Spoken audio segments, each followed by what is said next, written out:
अस्सलाम वालेकुम। आज की वीडियो में हम ब्रेन ड्रेन या ह्यूमन फ्लाइट के बारे में बात करेंगे कि ब्रेन ड्रेन या ह्यूमन फ्लाइट क्या होता है। किसी भी मुल्क के लिए ह्यूमन वर्क फोर्स बहुत अहम होती है, जो मुख्तलिफ इंडस्ट्रीज में काम करके उस मुल्क की मईशत में अपना किरदार अदा करें। जब किसी मुल्क के नौजवान खुद को उस मुल्क में फंसा हुआ समझे और अपनी हुकूमत से नाखुश हों, तो इस सूरत हाल में वो बाहर जाने का सोचने लगते हैं। वो ये समझते हैं कि हम इस मुल्क से बाहर जाकर अपनी जिंदगी को सुकून में ले आएंगे और इस मुल्क से अपना पीछा छुड़ाना चाहते हैं। तो ऐसी सूरत हाल को ब्रेन ड्रेन या ह्यूमन फ्लाइट का नाम दिया जाता है और किसी भी मुल्क के लिए इंतहाई काबिल फिक्र सूरत हाल होती है। ब्रेन ड्रेन के पीछे बहुत सारे अवामिल अमल पैरा हो सकते हैं। जब हुकूमत अपने मुल्क के नौजवानों को रोजगार मुहैया नहीं कर पाती और वो बेरोजगारी से तंग आ जाते हैं और दिन ब दिन कर्जों के बोझ तले दबते चले जाते हैं, तब वो इस सारी सूरत हाल से एस्केप करने के लिए और अपने सर्वाइवल के लिए मुल्क से बाहर जाने का सोचने लगते हैं। रोजगार के लिए मुल्क से बाहर जाने में कोई कबाहत नहीं है,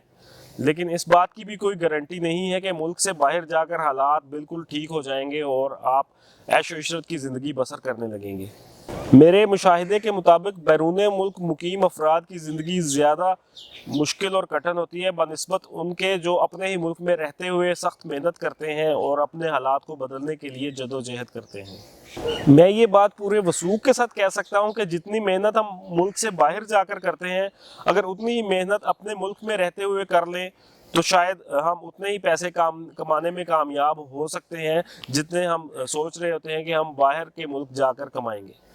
आज के नौजवान का मसला ये है कि अपने मुल्क में रहते हुए वो मेहनत करने पर आमादा नहीं होता और बाहर के मुल्क जाने के लिए वो कर्ज उठाने के लिए भी तैयार हो जाता है। बाहर के मुल्क जाकर कोई कानून का खजाना हाथ नहीं लगने वाला, बल्कि मुल्क से बाहर जाकर भी मेहनत करके ही पैसे कमाने हैं। ऐसा नहीं है कि वहाँ पे पैसे दरख्तों पर लगे हुए हैं जो आपने जाके तोड़ने शुरू कर देने हैं। वहाँ बल्कि ज़्यादा मेहनत करनी पड़ेगी। जो नौजवान अपने मुल्क में रहते हुए पानी का गिलास भी खुद भरकर कभी नहीं पिया होता उन्होंने, बल्कि घर वालों पर रौब जमा कर अपने सारे काम करवाने की आदत होती है, जब बैरून मुल्क जाकर उन्हें अपने सारे काम भी खुद करने पड़ते हैं और साथ साथ अपना रोज़गार के लिए भी सख्त मुशक्क़त तलब काम करने पड़ते हैं, तो फिर उनको ये ख्याल आता है कि हम ये कहाँ आके फंस गए हैं। ऐसे में जब हम 6 या 7 लाख रुपए का वीज़ा ख़रीद कर बैरून मुल्क गए होते हैं तो फिर वापसी का भी कोई रास्ता नहीं बचता।